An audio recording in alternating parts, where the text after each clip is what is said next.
9th English medium students. So today we start our lesson 3, poverty as a challenge. Actually, we already started this lesson in our live class, but in this video I also explain you about the poverty, and in this lesson we discuss about the meaning of poverty, the concept of poverty line, okay, what are the causes of poverty in our country, and the steps or the anti-poverty measures which are taken by our government, we discussed in our lesson, in this lesson, okay. So first of all, what is poverty? Poverty क्या है? Poverty का in simple meaning in Hindi, poverty means गरीबी. Okay, गरीबी that means a person who are unable to fulfill his needs, who are unable to fulfill his basic requirements by lacking of money, by lacking of resources. So he is known as a poor man, or he is known in a group of a person who are living in a group of poverty. क्या मतलब हुआ इसका? इसका मतलब हुआ ऐसा व्यक्ति जिसके पास प्रॉपर रिसोर्सेज नहीं है, जिसके पास प्रॉपर अपनी रिक्वायरमेंट्स को फुलफ़िल करने के लिए मनी नहीं है, पैसा नहीं है, अपनी बेसिक नीड्स को पूरा करने के लिए पैसा नहीं है, वो व्यक्ति गरीब कहलाता है या गरीबी के समूह के अंतर्गत आता है. Okay, so for example we just say that in our daily life we come across many peoples who think, मतलब जिसको हम सोचते हैं कि that they are poor, just like that जो लैंडलेस लेबर्स होते हैं, जो विलेजेस से आते हैं और शहरों में आकर काम करते हैं, जो मज़दूर होते हैं, है ना, और जो ओवर क्राउडेड पीपल्स होते हैं, जो झुग्गीज़ झोपड़ी वगैरह में सिटीज़ में रहते हैं, उन्हें हम पुअर समझते हैं. As well as the daily wages workers जो होते हैं, जो रेगुलर में काम करके और पैसे अर्न करते हैं, but limited number of amount उनको मिलता है, और जिसकी वजह से उनकी रिक्वायरमेंट्स जो हैं वो प्रॉपर फुलफिल नहीं हो पाती हैं. उसी के साथ साथ जो चाइल्ड लेबर्स होते हैं, जो जगह जगह पर काम करते हैं, जैसे नॉर्मली ढाबा वगैरह में काम करते हैं, ये सारे जो हैं, ये जो हैं वो पॉवर्टी के अंतर्गत आते हैं, या हम ये सोचते हैं कि they all are living in under the poverty. Okay, so in India it is fact that every fourth person in India is poor. हर चौथा व्यक्ति जो है वो गरीब है. दिस मीन्स रफली 270 मिलियंस और 27 crore people in India live in poverty. 2011-12 2011-12 में लगभग 27 करोड़ जो व्यक्ति हैं वो पॉवर्टी के अंतर्गत, गरीबी के अंतर्गत आते हैं. अब यहाँ पर हम नॉर्मली इलिस्ट्रेट कर सकते हैं जो चैलेंज है, पॉवर्टी एज अ चैलेंज जो हमारा टॉपिक है. दैट मीन्स कि आफ्टर द इंडिपेंडेंस, स्वतंत्रता के बाद हमारी इंडिया में जो मेन चैलेंजेस, जो चुनौतियाँ आई हैं, उसमें जो एक सबसे बड़ी चुनौती है वो है गरीबी, पॉवर्टी. ओके, और वो किस तरह से है as a challenge? Because you know very well that individual persons income is helpful in calculated of national income, and national income show the development of our country, है ना. इंडिविजुअल पीपल की जो इनकम होती है, आय होती है, वो किसके लिए हेल्पफुल होती है या किस में हेल्प करती है? वो किसको कैलकुलेट करने में? नेशनल इनकम को, राष्ट्रीय आय को कैलकुलेट करने में हेल्पफुल होती है. और राष्ट्रीय आय जो है वो क्या शो करती है? वो डेवलपमेंट शो करती है किसी भी कंट्री का. नेशनल इनकम जो है वो शो करती है कि किसी भी कंट्री का कितना डेवलपमेंट हो रहा है. बिकॉज अगर इनकम इंक्रीज हो रही है, that means proper development of the country हो रहा है.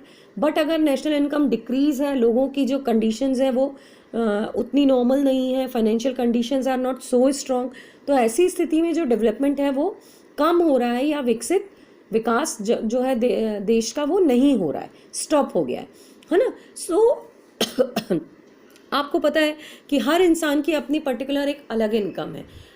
नॉर्मली जो एक डेली वेजेस का वर्कर है वो एक अलग इनकम अर्न करता है, जो एक टीचर है वो एक अलग इनकम अर्न करते हैं, जो ऑफिसर लेवल के रैंक के लोग हैं वो अलग इनकम अर्न करते हैं, गवर्नमेंट एम्प्लॉयज़ को अलग इनकम मिलती है, प्राइवेट जॉबर्स को अलग इनकम है. तो इस तरह से अलग अलग इनकम इंडिविजुअली जो है वो सेपरेटली और डिफरेंट होती है.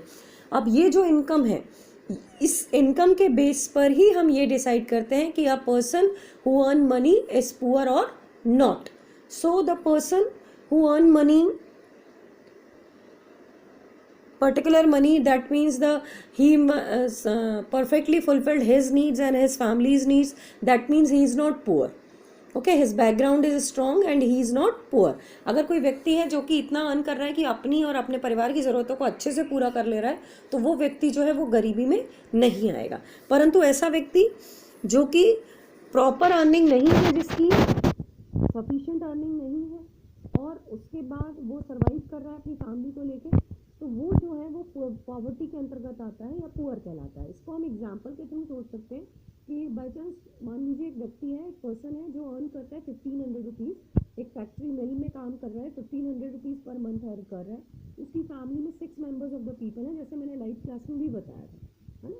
और नॉर्मली उसका जो बड़ा लड़का है वो 12 साल का है, वो भी एक ढाबे में काम करते हुए 300 रुपये मंथली अर्न कर रहा है. वाइफ जो है वो हाउस होल्ड वर्क कर रही है दूसरे घरों में, 800 रुपीज़ अर्न कर रही है. इस तरह से 15 + 8 + 3 दैट मीन्स 2600 रुपीज़ अगर पर्टिकुलर उसको मिल रहा है, तो समझ लीजिए कि पूरी फैमिली के लिए वो 2600 is not sufficient for the requirements, for the needs and all. इसके साथ ही साथ उसकी फैमिली में जो बाकी के 3-4 बच्चे हैं, जो उसके 3 बच्चे हैं वो नॉर्मली स्कूल नहीं जा रहे हैं, चौथा भी जो है वो वर्क कर रहा है, स्कूल नहीं जा रहा है ना. तो जो उनकी अर्निंग है वो 1600 रुपीज़ मंथ है, 2600 रुपीज़ पर मंथ है. और 26 में proper requirements, proper needs all family members की पूरी होना बहुत मुश्किल है. सो दिस पर्सन और his family is related to the group of poverty. तो ये जो व्यक्ति है वो पावर्टी समूह से या गरीबी के समूह से संबंध रखता है, क्योंकि ये प्रॉपर रिक्वायरमेंट्स को फुलफिल करने के लिए प्रॉपर सफिशिएंट जो कहना चाहिए सोर्सेज ऑफ मनी इसके पास नहीं है ना. तो इस तरह से क्या होता है कि नॉर्मली ये जो पर्सन है ये पावर्टी के अंतर्गत आ रहा है, और पावर्टी जो है, गरीबी जो है वो डिस्क्राइब होती है या जिसको हम इंडिकेट किया जाता है पावर्टी लाइन के through. So the concept of poverty line is basically a person who earn annual, जिसकी जो मनी है 5000 रुपीज़ से अबव है, ओके नहीं सॉरी 60,000 रुपीज़ से अबव है. ऐसे पर्सन्स जो हैं वो पावर्टी लाइन के अंतर्गत नहीं आते हैं. And the person whose annual income is less than 60,000 rupees, so he is in poverty line. Actually वो किस में है, वो गरीबी रेखा के अंतर्गत है. कैसे? फॉर एग्जाम्पल, अगर किसी पर्सन की 5000 रुपीज़ पर मंथ की अर्निंग है, 5000 rupees per month, that means per year 60,000, तो वो व्यक्ति जो है वो गरीबी रेखा के अंतर्गत नहीं आता है. ठीक है. परंतु ऐसा व्यक्ति जिसकी 60,000 से लेस है per annum income, per annum या पर ईयर, और 5000 से लेस है, तो ऐसा पर्सन जो है वो गरीबी रेखा के अंतर्गत आते हैं. क्लियर? पावर्टी लाइन का कॉन्सेप्ट क्लियर हुआ कि पावर्टी लाइन के अंतर्गत नॉर्मली वो लोग आते हैं जिनकी एनुअल इनकम जो है वो 60,000 से लेस होती है. ठीक है, जिनकी पर मंथ की इनकम 5000 से लेस होती है. क्लियर हो गया? अब इसके बाद नॉर्मली अगर हम ये देखें कि सोशल साइंस में हम पावर्टी को किस तरह से लेते हैं, तो जो यूजुअली जैसे मैंने आपको बताया कि relate to the levels of income is just show the person is poor और नॉट. जो लेवल ऑफ इनकम है वो ये शो करता है कि व्यक्ति गरीब है या नहीं है. So in social science poverty must be seen in terms of the poor having to live only in a poor surroundings with other poor people.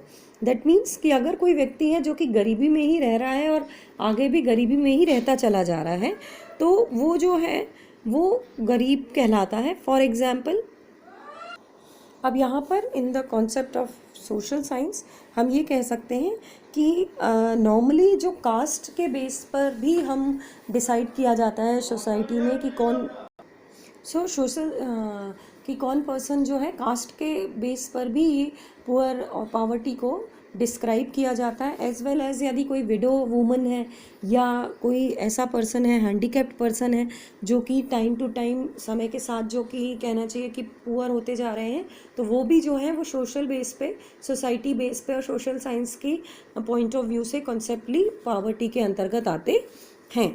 Okay students, सो ये क्लियर हुआ कि कौन से लोग जो हैं वो पावर्टी के अंतर्गत आते हैं और पावर्टी लाइन क्या है? Is it clear? Poverty line, the poverty line is a line then when a person whose earning is less than 5,000 rupees per month is just come into under the poverty line. ऐसे व्यक्ति जिनकी की 5,000 रुपये से कम है महीने की आय, वो गरीबी रेखा के अंतर्गत आते हैं। और ऐसे लोगों को बहुत सारी फैसिलिटीज़ जो है वो गवर्नमेंट के थ्रू प्रोवाइड कराई जाती हैं, जैसे कि मैंने लाइव क्लास में भी आपको एक्सप्लेन किया था। ओके, सो जो रिमेनिंग चीज़ है, रिमेनिंग थॉट्स हैं, रिमेनिंग कॉन्सेप्ट्स हैं इस चैप्टर में, उनको हम आगे डिस्कस करेंगे, जिसमें टाइप ऑफ पावर्टी है और as well as what type of steps taken by the government to remove poverty है, कि कौन कौन से स्टेप्स जो हैं, कौन कौन से कदम सरकार के द्वारा पावर्टी को रिमूव करने के लिए उठाए गए।